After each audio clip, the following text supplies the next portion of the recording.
Even though it's only the preseason, the excitement surrounding Caitlyn Clark's return to Iowa City was enormous, with 15,000 tickets sold out in minutes.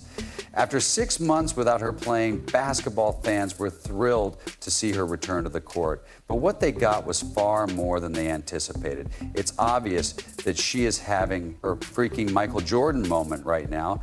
Caitlyn Clark's show is extreme. In a preseason game against unknown Brazilian players in her former college arena, Caitlyn Clark's ability to step up and put on a show is incredible. She gave a signature performance and provided sound bites and pictures that officially ended the debate. She is the WNBA's Michael Jordan. The best thing was that it was only the first preseason game, and you could immediately sense the change with the new players surrounding her, the redesigned system, and the fire that has only gotten stronger. It was Caitlyn Clark in her prime. If that game was just the appetizer, then get ready for an all-you-can-eat buffet of Caitlyn Clark greatness as we break down what happened, how it changed the momentum for Caitlyn and the Fever going into 2025, and why it sent a clear message to the rest of the league. But first, watch this video to see if it felt great to see Caitlyn back on the court, and subscribe for more Fever updates. This season is going to be something different, something historic. WNBA Commissioner Kathy Engelbert and the league were hoping for last season's Bird and Magic moment, a rivalry between Caitlyn Clark and Angel Reese to spark interest, attract new fans, and propel the league into a new era, similar to what happened to the NBA decades ago. However, as the season progressed, it became evident how far we've come. It's a little like that Bird Magic moment from 1979 when those two rookies entered from a major college rivalry, one white, one black. This matchup wasn't even. Caitlyn Clark wasn't just a character, she was the plot.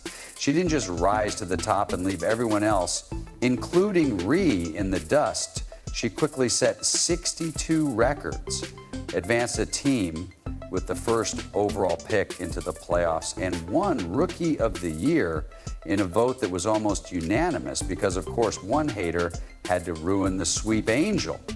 Her rookie season was good, but the highlights were frequently the lowlight. Fans want to see highlight reel plays that no one else can do, like the deep daggers, the impossible passes, and the moments that make you jump out of your seat. Clips of missed layups, struggles at the rim, and inconsistent play rebounds are great, but let's face it, they aren't sexy and they don't move the needle like deep threes and jaw-dropping passes. That's what the haters didn't understand. It's not just about statistics, it's about aura, about making people care, about making them watch. And Caitlyn Clark doesn't just play basketball, she puts on a show. I know I've said it a million times, but she's the most entertaining basketball player in the world, in my opinion, and the old guard couldn't handle it when Caitlyn was on the court. She brings the energy, makes the crowd come alive, and most importantly, she elevates the sport. They said she wasn't dominant when she earned Time Athlete of the Year, despite leading the league in assists as a rookie. Why couldn't they have put the whole WNBA on that cover, they wondered. They complained that it was kind of crazy when she received 41 national broadcasts. I mean, it doesn't have to be about taking Indiana games away, but I think you can also improve the quality of TV games for the other teams. They completely missed the point. They were preoccupied with statistics and neglected the entertainment value, the charm, the modesty, the likability. They disregarded the reality that Caitlyn Clark is the whole package and not just a statistic sheet. Wilson should be the league's face, even though no one finds her relatable at 6'5" or 6'4". She's not as exciting or fun to watch as Caitlyn Clark, and fans aren't flocking to see A'ja Wilson's logo with threes high IQ and ridiculous court vision, all of which come from a 22-year-old rookie. Even Paige Beckers, who is an incredible ability on her own, simply lacks the same flair. Caitlyn is electric, but Paige is composed and elegant. Apart from their position, there are hardly any parallels in their playing styles. Paige Beckers is a productivity maniac playing with flair. Caitlyn Clark. The detractors refuse to acknowledge that efficiency and points assists have never been the only factors. It's about presence, impact, and someone taking the court and radically altering the atmosphere in the arena, and Caitlyn Clark does that every time. One of the loudest talking points is that she was a white girl from the middle of America, and many of her fans are from the Midwest, and they only support her because of her race. Let's be clear, Iowa loves Caitlyn. That much is clear. They sold out the preseason game in minutes, and Kate Martin's jersey rose to the fourth most sold spot simply because she played with Caitlyn. However, they act as though that's the end of it, which is naive. Additionally, a worldwide attraction is Caitlyn Clark. This isn't Midwest mania, it's a global movement. Oh, but it's only Middle America. What the devil does calling it white America have to do with the fact that she's the second best basketball player in the league, only surpassed by Steph Curry? She's attracting foreign fans and accumulating views the league has never seen. Caitlyn Clark is a phenomenon. As we look at Uganda at the moment, we see a number of girls and adults wearing Iowa sporting T-shirts from Iowa. While jealousy within the league continued to try to keep her back, it may be coming to an end, as they say, follow the money. For the first time in history, WNBA games will take place at the United Center in Chicago. In addition to the record-breaking 41 national broadcasts, Sky will host the Indiana Fever at the UC. To meet demand, other teams began relocating their games against the Fever to NBA arenas, and there was also the preseason matchup against the Brazilian national team. 15,000 tickets gone in minutes. These are not typical WNBA numbers. These are Caitlyn Clark numbers. And what transpired during that game only served to highlight the Caitlyn Clark effect once more. This was a preseason game against a team that most fans couldn't even name a single player from, but it didn't matter because fans were paying hundreds of dollars per seat to see Caitlyn Clark back in Iowa. The average reported ticket price was. Now, if you figure out that 15,000 people times $650, 0 cents equals about $9,750,000. 0 cents for a WNBA preseason game. This team is going to set a lot of records this season. I know we've discussed it. Viewership and attendance, sales of merchandise, considering everything, the Indiana Fever's fan base is incredibly active. This isn't typical. The league has lost $40 million, 0 cents in revenue for the past year alone, and yet here comes Caitlyn. Everything Clark touches turns to gold, but what transpired on the court was what put an end to the argument in a single preseason game. Clark has taken the economics of the entire sport by turning the sales of jerseys, trading cards, and tickets off the charts. At 30 seconds remaining in the third quarter, just before Caitlyn Clark was set to exit the game and be the star of the show, the internet suddenly exploded after she reminded everyone why the excitement is there. A logo 3 from 36 feet in a preseason game. Completed for the evening, she hits her signature logo 3 from 36 feet, actually behind the court's signature logo. Fans came to watch Caitlyn Clark, and she pulls up from the logo for her first 3 shots. And then in the end, her final 3 of the game is the one directly behind her number 22 logo, as if she's that girl.